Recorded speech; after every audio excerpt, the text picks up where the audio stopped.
আসসালামু আলাইকুম প্রিয় এইচএসসি 25 বছরের শিক্ষার্থীরা, তোমরা যারা বাংলা নিয়ে দুশ্চিন্তায় রয়েছো অলরেডি কিন্তু ভাই একটা মিশন লঞ্চ করে ফেলেছি। যে মিশনে আজকে পঞ্চম ক্লাসে এসে আমরা উপস্থিত হয়েছি এবং পঞ্চম ক্লাসের আজকে আলোচনার বিষয়বস্তু হচ্ছে মানব কল্যাণ।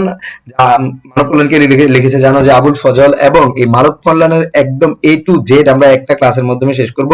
তোমরা জানো যে আমরা যে মিশন পরিচালনা করছি তোমাদের বাংলা প্রথম পত্র প্রথম এবং দ্বিতীয় পত্রের যে বিষয় সিলেবাস অন্তর্ভুক্ত যে বিষয়গুলো রয়েছে, অর্থাৎ শর্ট সিলেবাস, তোমাদের শর্ট সিলেবাসের একদম A to Z কিন্তু আমরা কমপ্লিট করব এবং সবগুলো ভিডিও কিন্তু ধারাবাহিকভাবে আসবে এবং প্রত্যেকটা ভিডিও হবে কি সর্বোচ্চ 20 থেকে 25 মিনিট। যে ভিডিওগুলো তুমি দেখলে অর্থাৎ যে ক্লাসটা দেখলে একদম তোমার ওভারঅল সবকিছু কি ক্লিয়ার হয়ে যায়। তো আজকে আমরা মানব কল্যাণ নিয়ে আলোচনা করব। মানব কল্যাণ নিয়ে আলোচনা করার পূর্বে বলে রাখছি যে পূর্ববর্তী যে 4টা ক্লাস যারা মিস করেছো তারা আমার আইডি বা পেজ বা ইউটিউব যে যেখান থেকে দেখছো তারা হচ্ছে লিংকে মানে যে ওই আইডি পেজ বা ইউটিউব চ্যানেলে ঢুকেই কি তোমরা হোপসো পূর্ববর্তী ভিডিওগুলা দেখে নিবে।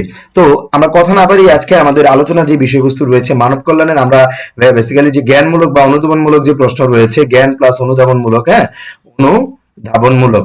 অনুধাবনমূলক, তারপর হচ্ছে লেখক পরিচিতি, ঠিক আছে।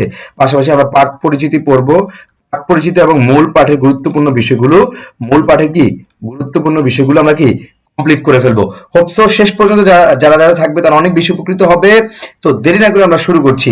দেখো, প্রথমে আমাদের যে বিষয়টি দেখা লাগবে সেটা হচ্ছে লেখক পরিচিতি। লেখক পরিচিতি থেকে যেহেতু কোয়েশ্চেন আসে বরাবরই, এবং এই লেখক পরিচিতির ব্যাপারে তোমাকে কি হতে হবে, কনসার্ন হতে হবে। লেখক পরিচিতির প্রথমে আমরা যে জিনিসগুলো দেখে নিব, যে লেখককে, এটা আমরা সকলেই জানি যে আবুল ফজল, এটা নিয়ে তো কোনো সন্দেহ নেই। হ্যাঁ, আবুল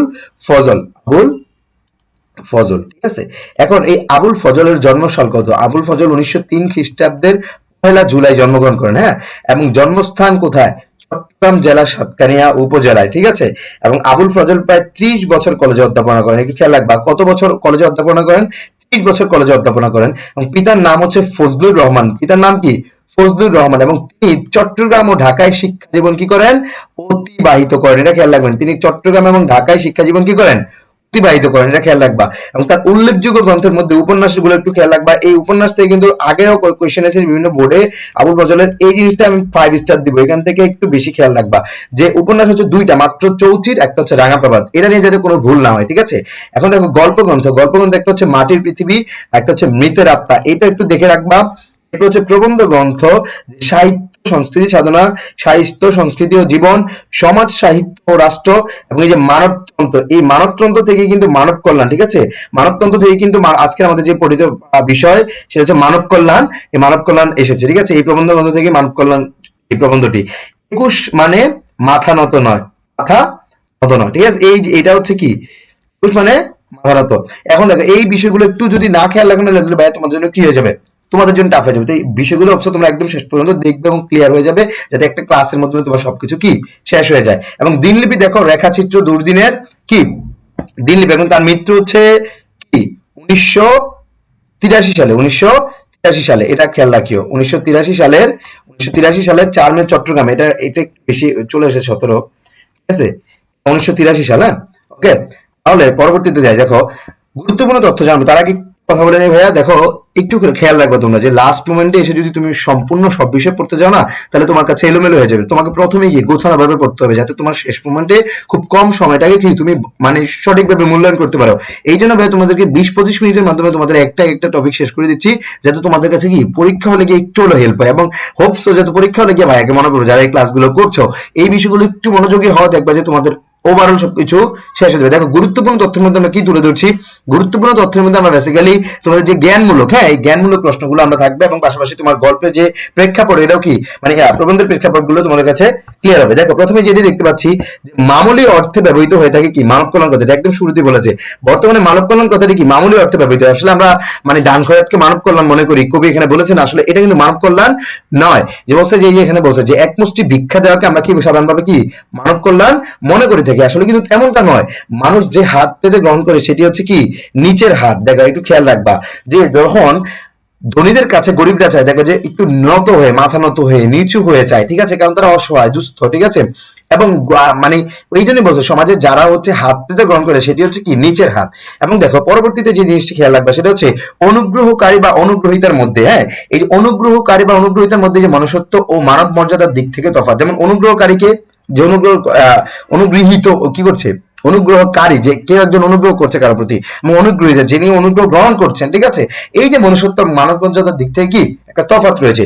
পরবর্তীতে একটু খেয়াল রাখো যে জাতির যৌথ জীবন আর যৌথ চেতনার প্রতীক হচ্ছে রাষ্ট্র। জাতির যৌথ জীবন এবং যৌথ কি চেতনার প্রতীক রাষ্ট্র, এটা খেয়াল রাখবে, এটা কিন্তু মোস্ট ইম্পর্টেন্ট। বিভিন্ন জায়গায়, বিভিন্ন বিশ্ববিদ্যালয়ে, বিভিন্ন তারপর হচ্ছে যে তোমাদের বিভিন্ন বোর্ড এক্সামে কিন্তু এটা ক নাম্বারে এসেছে, এটা আবার বিশ্ববিদ্যালয়গুলোতে কি দিয়ে এসেছে, এমসিকিউ তে এসেছে, একটু খেয়াল রাখবা। দেখো, রাষ্ট্রের বৃহত্তর দায়িত্ব হচ্ছে জাতিকে আত্মমর্যাদা সম্পন্ন করে রাষ্ট্র, জাতিকে কি করে তোলা, আত্মমর্যাদা সম্পন্ন করে তোলা। মানব কল্যাণের উৎস হচ্ছে মানুষের মর্যাদাবোধ, মানবিকতার চেতনা বিকাশের মধ্যে নিয়ে। এখন মানব কল্যাণ কখন আসলে উৎসটা আসলে এটা পারফেক্ট একটা ডেফিনেশন পাবে, কখন, যখন মানুষের মর্যাদাবোধ থাকবে, ঠিক আছে, মানবিক চেতনা বোধ থাকবে, ঠিক আছে। যেমন তোমাকে জাস্ট একটা উদাহরণ দিই, যেমন আজকে স্বরাষ্ট্র উপদেষ্টা একজন হচ্ছে একটা ছেলেকে কি দিচ্ছিল, টাকা দিচ্ছিল, তো তখন ছেলেটা কি বললো যে টাকাটা নিলে কি হবে, মানুষ মন্দ বলবে, সে টাকা নেয় নাই, বলছে যে ওনার দোয়াই আমার কাছে মেন। তো মানুষ আসলে কি মর্যাদা বোধ সম্পন্ন হতে হয়, মানবিক চেতনা থাকতে। যেমন ষষ্ঠ উপদেষ্টা দেখে যে ওই যে ছেলেটাকে পদশিশুটাকে কি টাকা দিতে যাচ্ছে, স্বাভাবিকভাবে মানুষ হিসেবে এটা দেওয়ার চেষ্টা করবে। বাট দুইটা জিনিসই থাকতে হবে, মর্যাদা বোধ এবং মানবিক চেতনা। এবং মর্যাদা কি শুধু নিজের মর্যাদা বোধের দিকে লক্ষ্য করলে হবে না, অন্যের মর্যাদা বোধের দিকেও কি থাকতে হবে, আমাদের লক্ষ্য থাকতে হবে। এখন দেখো যে মানব কল্যাণ প্রবন্ধে একদিন এক ব্যক্তি ভিক্ষা চাইতে এসেছিল কি ইসলামের ইসলামের নবীর কাছে, ঠিক আছে, যে হযরত মুহাম্মদ সাল্লাল্লাহু আলাইহি ওয়াসাল্লামের কাছে কথা বলেছে, ঠিক আছে। এখন দেখো পরবর্তীতে দেখো যে ইসলামের নবী ভিক্ষুককে একখানা কুড়াল কিনে দিয়েছিলেন, কি দিয়েছিলেন, একখানা কুড়াল কিনে দিয়েছে। যে মানব কল্যাণ প্রাথমিক সোপান, অর্থাৎ মানব কল্যাণ এখানে একটু খেয়াল রাখবা যে এই যে প্রথমটা আমি যেটা বললাম যে কুড়াল কিনে দিয়েছিলেন, কুড়াল, হ্যাঁ, এটা যদি এমসিকিউ বা যদি ক নম্বরে আসে এটা কিন্তু মিস করা চলবে না। এখন দেখো মানব কল্যাণ প্রাথমিক সোপান হচ্ছে মানবিক বৃত্তি, হ্যাঁ, বিকাশের যথাযথ ক্ষেত্র রচনা, ওকে। এবং মানব কল্যাণের প্রাথমিক সোপান সমূহ রচনার দায়িত্ব হচ্ছে কি সমাজ বা রাষ্ট্র, এটা মনে রাখবা। তাহলে মানব কল্যাণের যে প্রাথমিক সোপান, যেটা আমরা বলি যে কি, আমরা যে বলি না আমাদের মৌলিক চাহিদা রয়েছে বা মৌলিক যে অধিকার রয়েছে, এই বিষয়ে তো মানব কল্যাণের বেশ কিছু সোপান রয়েছে। এই সোপানগুলো হচ্ছে রচনার দায়িত্ব কার, সমাজ এবং রাষ্ট্রের। এখন দেখো একটু খেয়াল করবা যে মানুষের ভবিষ্যৎ জীবনের সূচনা হয় কার থেকে, পরিবার থেকে। পরিবার থেকে। দেখো আমরা যে সামাজিকরণ পড়ি, যারা আর্টসে রয়েছে তারা হয়তো বুঝতে পারবা, যারা সায়েন্সে রয়েছে তারা হয়তো না বুঝতে পারবা। সামাজিকরণের যে প্রথম ধাপই হচ্ছে পরিবার, অর্থাৎ পরিবার হচ্ছে আমাদের নার্সারি, মানে সামাজিকরণের নার্সারি বলি হচ্ছে পরিবারকে। এখন দেখো প্রত্যেক মানুষ সমাজের সাথে সম্পর্কিত, হ্যাঁ, সম্পর্কিত না কোনো ব্যক্তি যারা সামাজিক প্রাণী হিসেবে, মানে মানুষ তো সামাজিক জীব, তাই না। তো প্রত্যেক মানুষ হচ্ছে কি সমাজের সাথে কি সম্পর্কিত, এবং সমাজের ভালো মন্দের সঙ্গে সংযুক্ত হচ্ছে কি মানব কল্যাণ। মানব কল্যাণ ব্যতীত তোমাদের সমাজ চলতে পারে না, ঠিক আছে। আমাদের সমাজে যেমন খারাপ মানুষ আছে তেমন ভালো মানুষ আছে, যেমন উদার মানুষ আছে তেমন কিপটা মানুষ আছে, এটা তো স্বাভাবিক না। সব জায়গায় তো একরকম এক টাইপের মানুষ থাকবে না। এই যে আমাদের মধ্যে যে একটা মানে একটা অন্তমিল রয়েছে বা একটা কি রয়েছে, বৈচিত্র্য রয়েছে, এই বিষয়গুলো আমাদেরকে কি স্বাতন্ত্রিক করে। এবং লাস্টের টপিকটা দেখো, লাস্টের তথ্যটা দেখো যে সত্যিকার মানব কল্যাণ হচ্ছে মহৎ চিন্তা বা ভাবনার ফসল। মহৎ চিন্তা বা ভাবনা যদি না করো তোমার আসলে মানব কল্যাণ কোনো কাজে আসবে না। মানব কল্যাণের মহৎ উদ্দেশ্যটা হচ্ছে তোমাকে কি করতে হবে, মহৎ চিন্তা থাকতে হবে তোমার মধ্যে, মহৎ উদ্যোগ থাকতে হবে, ঠিক আছে। পরবর্তীতে দেখো এই এই পার্টে যতগুলো রয়েছে সবগুলাই কি তোমার জন্য ভেরি ভেরি ভেরি ইম্পর্টেন্ট। খেয়াল করো যে মানবিক চিন্তা আর আদর্শের উত্তরাধিকারী রেখে গেছেন কি বাংলাদেশের মহৎ প্রতিভাবান সবাই। মানে দেখো যারা মহৎ প্রতিভাবান ছিলেন তারা সকলেই কি মানবিক চিন্তার আদর্শের উত্তরাধিকার রেখে গেছেন। তুমি যারা হচ্ছে মনীষী রয়েছেন বাংলাদেশের বা বিশ্বের সবার মধ্যে দেখবে এই বিষয়গুলো দেখবে, যারা পজিটিভ মনীষী, হ্যাঁ, মহৎ প্রতিভাবানদের উত্তরাধিকারে আমরা কি আমাদের জীবনে প্রয়োগ করতে পারিনি দেখি তো আজকে অবস্থা, হ্যাঁ, দেখি তো আজকে আমাদের অবস্থা। আমরা ধরো যে এই যে একটা কোন একটা কিছু করলে বাঙালিরা, মানে সোজা উদাহরণ দিই, যেমন ফার্সি বিপ্লব হয়েছিল কত 1779 সালে 89 সালে। এই যে ফার্সি বিপ্লব সেই 18 শতকে হলেও তারা এখনো ওই বিপ্লবকে ধারণ করে। বাংলাদেশ মাত্র 24 সালে বিপ্লব হয়েছিল, 25 সালে এসে মানে ভুলে যাচ্ছে বিপ্লব, ব্যাপারটা হচ্ছে এরকম, হ্যাঁ।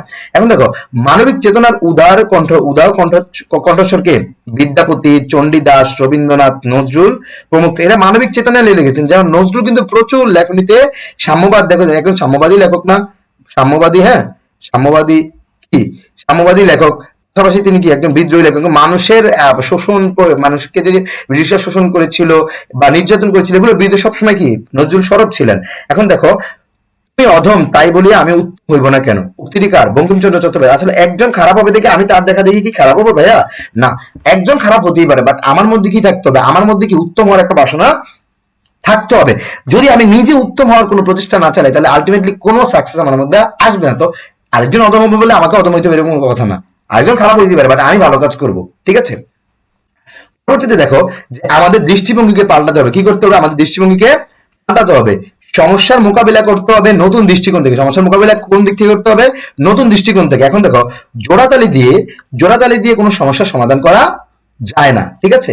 জোড়াতালি দিয়ে তুমি কোনো সমস্যার সমাধান করতে হবে, প্রপার মিনিমাইজেশন আসতে হবে, ঠিক আছে?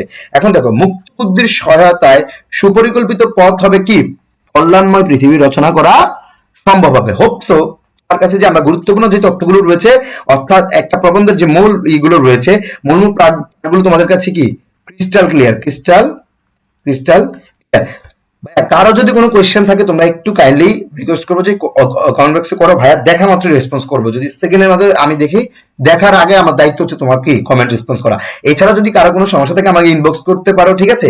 ইনবক্স করলে আমি বিষয়গুলো সলভ করে দেবো ইনশাল্লাহ। আর কারো কোনো যদি চাহিদা থেকে যে ভাইয়া এটার উপর আরো ক্লাস চান বা আরো এই টপিকটার উপর একটু ক্লাস নিয়ে দেন না, বা আমি যেগুলো ক্লাস নিয়েছি সেখানে কোনো একটা পার্ট না বুঝলে এটা আমাকে জানাবা, ঠিক আছে? পরবর্তীতে দেখতে পাচ্ছি আসছে আমাদের পাঠ পরিচিতি। দেখো এখন পাঠ পরিচিতির মূল বিষয়গুলো আমরা একটু আলোচনা করবো। হ্যাঁ, যেমন দেখো আবুল ফজলের মানব কল্যাণ প্রবন্ধটি 1972 খ্রিস্টাব্দে কি হয় রচিত হয়, এবং এটি মানবতন্ত্র গ্রন্থে সংকলিত। মানবতন্ত্র কিন্তু লেখকের একটি প্রবন্ধ গ্রন্থ। এটা কি খেয়াল না, একটু আগে বলেছিলাম? হ্যাঁ, মানবতন্ত্র গ্রন্থে সংকলিত, এবং এই লেখক রচনা মানব কল্যাণের ধারণাটি কি বিচারে কি হয়েছেন, সচেষ্ট হয়েছেন। এবং সাধারণভাবে অনেক দুস্থ মানুষকে করুণাবশত দান খয়রাত করা কি মানব কল্যাণ বলে মনে করেন, কিন্তু লেখকের মতে এমন ধারণা খুবই সংকীর্ণ মনোভাবের পরিচয় দেয়। অর্থাৎ আমি কাউকে দান করে নিজেকে অনেক বড় মানব কল্যাণ মানে মানব দরদি ভেবে নেবে, এটা কিন্তু হবে না। দেখো তার মতে মানব কল্যাণ হলো মানুষের সার্বিক মঙ্গলের, সেটা খেয়াল রাখবা। মানব কল্যাণ মানে কি? মানুষের সার্বিক মঙ্গলের। ওকে, এখন দেখো এই কল্যাণের লক্ষ্য হচ্ছে অবমাননাকর অবস্থা থেকে মর্যাদাপূর্ণ অবস্থায় মানুষের উত্তরণ ঘটানো। অর্থাৎ তুমি যে অবমাননাকর পর্যায়ে রয়েছে, এই পর্যায় থেকে তোমাকে যে উত্তরণ ঘটাবে, এটা হচ্ছে মানব কল্যাণের একটা অন্তর্নিহিত বিষয়, ঠিক আছে? এখন দেখো লেখকের বিশ্বাস মুক্ত বুদ্ধির সহায়তায় পরিকল্পনা মাফিক যদি পথিক কল্যাণময় পৃথিবী রচনা করা সম্ভব। কারণ হচ্ছে দেখো যে লেখক বলেছেন না গল্পে যে কি প্রবন্ধে বলেছেন কি যে মনীষীরাও কি মানব কল্যাণের যে বিষয়গুলো রয়েছে এটা রেখে গিয়েছেন, মানবিক বিষয়গুলো, মানবিক আচার আচরণগুলো। এই জিনিসগুলো যদি আমরা পরিকল্পনা মাফিক মেনে চলতে পারি, কিন্তু আমরা তো মেনে চলছি না, যার কারণে কি মানব কল্যাণ হচ্ছে না। এখন পরবর্তীতে দেখো যে অনুধাবনমূলক প্রশ্ন, এখানে প্রায় 10টার মতো কোয়েশ্চেন আছে, এবং 10টা কোয়েশ্চেন পড়লে এই অধ্যায়ের ভাই একদম A to Z শেষ। এটা বিশ্বাস করো, তোমরা জাস্ট হচ্ছে একটু খেয়াল করবা, ঠিক আছে? একটু খেয়াল করবা। হ্যাঁ, A to Z শেষ করবো আমরা, A to Z শেষ করবো। একটু লক্ষ্য করো, দেখবা যে তোমার কাছে বিষয়গুলো ক্লিয়ার। আমি মাল কারসর দিয়ে এখানে বোঝানোর চেষ্টা করবো, যেহেতু এখানে প্রশ্নের উত্তর বলে, ঠিক আছে? যদি না যেটা না বুঝবা সেটা বলবা, আমি কমেন্টে বললে আমি অ্যান্সার আমি প্রয়োজন তোমাকে ইনবক্সে গিয়ে ক্লিয়ার করবো ভাইয়া। প্রয়োজন তোমার জন্য পার্সোনাল ভিডিও বানাবো, কারণ আমার কাছে প্রত্যেকটা স্টুডেন্ট আমার কাছে কি সমানভাবে গুরুত্বপূর্ণ। তোমরাই আমার প্রাণ, ঠিক আছে? তুমি এই যে কারের জন্য ক্লাস ছাড়ছি, তোমাদের জন্য। তো তোমরা একটু রেসপন্স করো, তোমরা যারা যারা ক্লাস করো বা একটু কাইন্ডলি রেসপন্স করো কমেন্টে। হ্যাঁ, তাহলে ইনশাল্লাহ আমার জন্য আরো ভালো ভালো কাজ করতে কি সুবিধা হবে। দেখো রাষ্ট্র জাতির যৌথ জীবন আর যৌথ চেতনারই প্রতীক। এটা বলছে কি রাষ্ট্র জাতির যৌথ জীবন আর যৌথ চেতনারই প্রতীক। উক্তিটি দ্বারা কি বোঝানো হয়েছে? দেখো আলোচ্য উক্তিটি দ্বারা কি জাতীয় জীবন ও জাতীয় চেতনার সাথে রাষ্ট্রের আঙ্গাঙ্গিক সম্পর্ক, অর্থাৎ রাষ্ট্রের সাথে যে মানে জীবন এবং মানে কি জাতীয় জীবন এবং জাতীয় চেতনা যে আমাদের রয়েছে, এই বিষয়গুলো কি আঙ্গাঙ্গিক সম্পর্ক রয়েছে। একটি জাতি যেভাবে জীবনযাপন করে, যে চেতনা ধারণ করে বেড়ে ওঠে রাষ্ট্র, সে অনুযায়ী কি পরিচিতি। অর্থাৎ রাষ্ট্র যদি জাতি যদি যত উন্নত হয়, দেখো যে রাষ্ট্র তত উন্নত। রাষ্ট্রের জাতিগুলো যদি নিজেকে স্বাতন্ত্রিক, নিজের বুদ্ধিমত্তা বা আদার যে বিষয়গুলো যদি উন্নত করে, তাহলে রাষ্ট্রটাও কি ধীরে ধীরে কি পায় গ্রহণযোগ্যতা পাওয়া শুরু করে। তবে রাষ্ট্র তার সম্মান থেকে বলছে কি বলছে, যদি রাষ্ট্র যদি তার নাগরিকদের আত্মমর্যাদা সম্পন্ন কি হিসেবে গড়ে তুলতে সাহায্য না করে, তবে রাষ্ট্র তার প্রাপ্য সম্মান থেকে বঞ্চিত হয়। মানুষ যদি ছোট লোক হয়, ঠিক আছে, এরকম বিষয়টা। অর্থাৎ যে রাষ্ট্র হাত পাতা আর চাটুকারিতায় প্রশ্রয় দেয়, সে রাষ্ট্র যদি আত্মমর্যাদা সম্পন্ন কি নাগরিক গড়ে তুলতে না। সোজা হিসাব ভাই, তুমি বাংলাদেশের প্রেক্ষাপট দেখো, যে বাংলাদেশে একটা কোনো কিছু একটা জিনিস দেখো পকেট থেকে কি হয়ে যাচ্ছে, চুরি হয়ে যাচ্ছে। ছিনতাইকারী মানে ক্যাডারবাজি, একজন এই নেতা ওই নেতার পা চেটে চেটে কি মানে বড় হতে চায়। পৃথিবীর অন্য কোনো দেশে যারা উন্নত বা সভ্য জাতি যারা রয়েছে, তাদের মধ্যে এই বিষয়গুলো তোমরা লক্ষ্য করবে না। এখন কাজী রাষ্ট্রের উচিত মানুষকে প্রকৃত মানুষ হিসেবে কি বেড়ে উঠতে সাহায্য করা এবং মানবিক বৃত্তি বিকাশের পথে যথাযথ ক্ষেত্র বা পরিবেশ তৈরি করে দেওয়া। প্রশ্নোত্তরটি দ্বারা কি জাতীয় জীবন ও জাতীয় চেতনার সাথে রাষ্ট্রের এমন অঙ্গাঙ্গী সম্পর্কে বোঝানো হয়েছে। পরবর্তীতে একটু যদি লক্ষ্য করি, দেখো মানব কল্যাণ কথা দ্বারা সস্তা ও মামুলি বানিয়ে ফেলছি আমরা কিভাবে। দেখো মানব কল্যাণ কথাটাকে একদম শুরুতে বসে সস্তা এবং মামুলি কিভাবে বানিয়ে ফেলছি, একটু লক্ষ্য করবা। এটা কিন্তু ইম্পর্টেন্ট। দেখো কেন বারবার এটা এসেছে যে সস্তা এবং মামুলি কেন হলো, তাদের দ্বারা কেন হলো। হ্যাঁ, এটা একটু ইম্পর্টেন্ট, এটা ব্যাখ্যাটা এখন দেখো যে কি বলেছে, যে মানব কল্যাণের প্রকৃত তাৎপর্য উপলব্ধি না করার ফলে আমরা কি একে কি করছি, সস্তা এবং মামুলি বানিয়ে ফেলছি। আসলে এটা তো প্রকৃত যে অর্থ বা এই অন্তর্নিহিত বিষয়গুলো তো আমরা বুঝছি না, যার কারণে তো এটা কি হচ্ছে, সস্তা হচ্ছে, মামুলি হচ্ছে। বর্তমান সমাজে মানুষ মানব কল্যাণ কথাটি ক্ষুদ্রার্থে ব্যবহার করে থাকে, একদম ক্ষুদ্রার্থে, কিন্তু আসলে কিন্তু এটা কি সমষ্টিময় একটা বিষয়, এটা কি আরো গুরুত্ব সহকারে দেখা উচিত ছিল।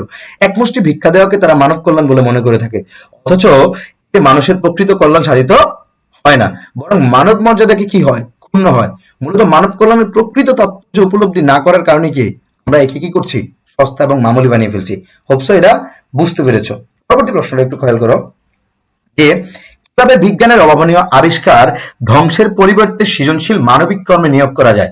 দেখো, মুক্ত বিচার বুদ্ধির সাহায্যে বিজ্ঞানের অভাবনীয় মানে কি অভাবনীয় যে বিষয়গুলো রয়েছে আবিষ্কারের ধ্বংসের পরিবর্তে কি সৃজনশীল মানবিক কর্মে নিয়োগ করা যায়। যেমন প্রাবন্ধিক আবুল ফজল তার প্রবন্ধে মানব কল্যাণ কথাটি মানব মর্যাদার সহায়ক হিসেবে কি প্রতিষ্ঠার প্রয়াস দেখিয়েছেন। মানব কল্যাণ মানে কি, মানব মর্যাদার সহায়ক হিসেবে তিনি প্রতিষ্ঠা করতে দেখেছেন। তিনি মনে করেন মানুষের মর্যাদা বৃদ্ধি মানব কল্যাণের অন্যতম শর্ত। দেখো, ওই যে আমাদের রোজা দিতে যেমন ফিতরা দিতে যায়, যখন ওই যে ফিতরা কাপড় দেয়, ঠিক আছে, তো ওই টাইমে দেখবা যে অনেক মানুষ যায় একজনের কাছ থেকে কাপড় আনার জন্য, ওই টাইমে পা মানে পদদলিত হয়ে মানুষ মারার রেকর্ড রয়েছে, ঠিক আছে। বাট এই মানুষগুলা কি প্রাপ্য আপনার থেকে এই জিনিসগুলো, তো এটা আপনি সম্মানের সসম্মানের সাথে দেন, একদম সিরিয়াল লাইন ভাবে দিচ্ছেন, তারপর ছবি তুলছেন, একের পর এক ভিডিও করছেন, এই জিনিসগুলো আসলে কি শ্রেয় না আসলে। হ্যাঁ, এই ধরনের মানব কল্যাণ বাস্তবায়িত করতে হলে বিজ্ঞানের অভাবনীয় আবিষ্কারের ধ্বংসের পরিবর্তে সৃজনশীল মানবিক কর্মে কি করতে হবে, নিয়োজিত করতে হবে। আর মুক্ত বিচার বুদ্ধি থাকলে কেবল তা সম্ভব। যেমন বিজ্ঞান দিয়ে যেমন পারমাণবিক বোমা দিয়ে মানুষকে ধ্বংস করা যায়, আবার মানব কল্যাণেও কি কাজ করা যায়, এটাই এখানে আসলে বেসিক্যালি উঠে এসেছে, ঠিক আছে। পরবর্তীতে দেখো যে মানব কল্যাণ মানব অপমানে পরিণত হয়েছে কিভাবে, এটা একটু খেলবে। মানুষকে অপমান, এই যে একটু একটা উদাহরণ দিলাম, যে পদদলিত হয়ে মানুষ মারা যাওয়া, বা মানুষকে কি দিচ্ছে, উপহার দিচ্ছে, এটাও ভিডিও করে ছাড়ছে, এরও ছবি তুলছে, মানে ফুটেজ কোন লেভেলের হলে। এবং কিছু কিছু নেতা তো এমন আছে যে প্যাকেট দেয়, দিয়ে আবার ওই প্যাকেট দিয়ে আর 10 জনের সাথে ছবি তোলে, মানে প্যাকেট বানায় 10টা, ছবি তোলে 100টা, কাইন্ড অফ এরকম। হ্যাঁ, আবার এরকমও ঘটনা ঘটেছে বাংলাদেশে, যে এরকম অনেক নেতা রয়েছে যারা গিফট দিয়ে আবার গিফট ফেরত নিয়ে নিছে। ইভেন তো এরকমও তোমরা ইউটিউবে বা বিভিন্ন জায়গায় দেখেছো, উপহার নিতে গিয়ে মানে ওই যিনি উপহার দিচ্ছে তার হাতে মায়েরও খেতে হয়েছে। তো মানুষের আসলে মানব অপমানে, যে মানব কল্যাণ জিনিসটা মানব অপমানে কি হয়েছে। এখানে একটু খেয়াল করো যে আমি ডাইরেক্ট পড়ে যাচ্ছি, তোমরা হয়তো দেখলে একটু ক্লিয়ার হয়ে যাবে। যেমন তোমাদের যাদের কাছে একটু যে মনে হচ্ছে যে ভাই আমি নিজে নিজে পড়ে নেবো, তোমরা এসএস নিয়ে নিও। হ্যাঁ, এসএস নিও। আর অথবা কি করবা, যে ভাইয়ার ইনবক্স করিও যে ভাইয়া একটু দিয়ে দেন, একটু আমাকে কি দেন সাজেশনটা দেন, বা হচ্ছে আমাদেরকে দিয়ে দেন। একদম সাজেশন বলতে আপনি কি বলবো, যে মানে বলো যে ভাই একটা সাজেশন বা ওর ভাই নোটটা দিয়ে দেন, আপনার যে নোটটা করেছেন এই নোটটা দিয়ে দেন, আমি তোমাদেরকে নোট শেয়ার করে দেবো, ঠিক আছে, নোট শেয়ার করে দেবো। হ্যাঁ, তাহলে তোমরা ওইখান থেকে দেখে নিতে পারবে, ঠিক আছে। তো এইখানে এরকম করে মানে বেশ কিছু বিষয় রয়েছে, যাদের মানে আমি সোজা কথা ভাই, যাদের এইটার এই ক্লাসের নোট লাগবে, মানে যে প্রশ্নগুলো দিব এখানে দেখো আরো বেশ কিছু প্রশ্ন রয়েছে, তোমরা জাস্ট পড়লেই পারবা, না পড়ে বোঝার কিছু নেই। আমি জাস্ট একটু বলি, দেখো, যে রাষ্ট্র বা পাতা কি হাত বা চাটুকারি থেকে প্রশ্ন দেয়, সেই রাষ্ট্র পরিণতি কি ব্যাখ্যা করো, ঠিক আছে। এখানে দেখো যে রাষ্ট্র হাত পাতা বা চাটুকারি থেকে প্রশ্ন দেয়, সেই রাষ্ট্র কখনই কি আত্মমর্যাদা সম্পন্ন নাগরিক সৃষ্টি করতে পারে না। হাত পাতা বা চাটুকারিতা কি মানব চরিত্রের দুটি নেতিবাচক দিক, যে মানুষ বা জাতি এই দুটি কাজকে প্রশ্রয় দেয় তারা যেন প্রান্তে নিজের বা ওই জাতির মর্যাদাকে কি করে বুলন্দিত করে। এই বিষয়গুলো তোমরা অবশ্যই বুঝতে পারছো। এখানে আরো বেশ কিছু প্রশ্ন রয়েছে, যে মানব কল্যাণ কিভাবে মানব মর্যাদার সহায়ক হয়ে উঠবে, এবং মনুষ্যত্বের অবমাননা বলতে কি বুঝিয়েছেন। হ্যাঁ, এই বিষয়গুলো দেখলেই তোমার কাছে ক্লিয়ার। যেমন আগের বিষয় কি, দুঃখের বিষয় বলতে প্রাবন্ধিক কি বুঝিয়েছেন, এখানে একটু খেয়াল করবা যে বাংলাদেশের মহৎ প্রতিভাবানদের রেখে যাওয়া আদর্শের উত্তরাধিকার জীবনে প্রয়োগ করতে পারিনি আমরা, ঠিক আছে। দুঃখের বিষয় হচ্ছে কি, দুঃখের বিষয় বলতে কি প্রাবন্ধিক এই বিষয়টি কি উল্লেখ করেছেন বা বুঝিয়েছেন, সত্যিকারের মানব কল্যাণ বা মহৎ চিন্তা ভাবনার ফসল, ঠিক আছে। এই যে যুগে যুগে বাংলাদেশে অনেক মহৎ প্রতিভাবার জন্ম হয়েছে না, তারা আমাদের জন্য মানবিক চিন্তা ও আদর্শের উত্তরাধিকার রেখে গেছেন, কিন্তু আমরা সেই আদর্শের পথে চলতে কি হয়েছি, ব্যর্থ হয়েছি। দুঃখের বিষয় বলতে প্রাবন্ধিক এই বিষয়কেই বুঝিয়েছেন। এখানে আরো কয়েকটা প্রশ্ন রয়েছে, যেমন এটাই লাস্ট কোয়েশ্চেন সম্ভবত। এই সত্যটা অনেক সময় আমরা কি ভুলে থাকা, কোন সত্যটা ব্যাখ্যা করো। যেমন সব রকমের কল্যাণ কর্মই যে মানুষের সামাজিক পরিণতি কি রয়েছে, সে সত্যটা অনেক সময় ভুলে থাকা হয়। মানুষের সামাজিক জীব, সমাজের সবকিছু অঙ্গ তার সাথে কি সম্পর্ক বিদ্যমান হলে মানুষের কর্মের সাথে যে কেবল ব্যক্তিগত সম্পর্ক নয়, সামাজিক পরিণতি বা অবচ্ছিন্ন যে বিষয়গুলো রয়েছে, এখানে সকল বিষয় বর্ণনা করেছে। যারা এই মানে এই নোটশিটটা পেতে চাও, আমাকে জাস্ট নক করে ইনবক্সে বা আমার আইডি বা পেজে, আমি আইল কি সেন্ড দিবে, ঠিক আছে। এখন আমি বলি ভাইয়া, যারা যারা এই ক্লাসগুলো করছো, যারা শেষ পর্যন্ত এতক্ষণ পর্যন্ত সাথে ছিল ভাইয়া, তোমাদের উপকার কি হচ্ছে দেখো, শেষ মুহূর্তের প্রস্তুতি যেটা সেটা যে কোনো মুহূর্তে হোক, শেষ মুহূর্তের প্রস্তুতি হতে হবে কি গোছানো। হ্যাঁ, মুহূর্তের প্রস্তুতি হতে হবে কি গোছানো। গোছানো প্রস্তুতির কোনো বিকল্প নেই। গোছানো প্রস্তুতির জন্য তোমাকে যাতে সময়টাকে কি সময়টাকে মানে সময়ের সঠিক ব্যবহার, সময়ের সঠিক ব্যবহার জানতে হবে। মানে কম সময়ে বেশি পড়তে হবে, কম সময়ে সময়ে বেশি পড়তে হবে, ঠিক আছে? তো এই কম সময়ে বেশি পড়ার জন্য দেখো আমি শর্ট শর্ট ভিডিও আপলোড দিচ্ছি, যাতে তুমি কি একটা শর্ট ভিডিওর মাধ্যমে তোমার কাছে পুরো বিষয়গুলো ক্লিয়ার হয়ে যায়। তো তোমার যে টপিক গুলো রয়েছে শর্ট সিলেবাস, হ্যাঁ শর্ট সিলেবাস, এই শর্ট সিলেবাস সবগুলো বিষয় শেষ করে দিব, এটা নিয়ে ভাইয়ের উপর বিশ্বাস রাখতে পারো, ঠিক আছে ইনশাল্লাহ। তো যারা যারা ভিডিওগুলো করছো বা প্রতিদিন নিয়মিত দেখছো তাদেরকে অসংখ্য অসংখ্য ধন্যবাদ। পরবর্তী ক্লাসে আবারও দেখা হবে। টিল দেন ভালো থাকো, সুস্থ থাকো। আল্লাহ হাফেজ, আসসালামু আলাইকুম।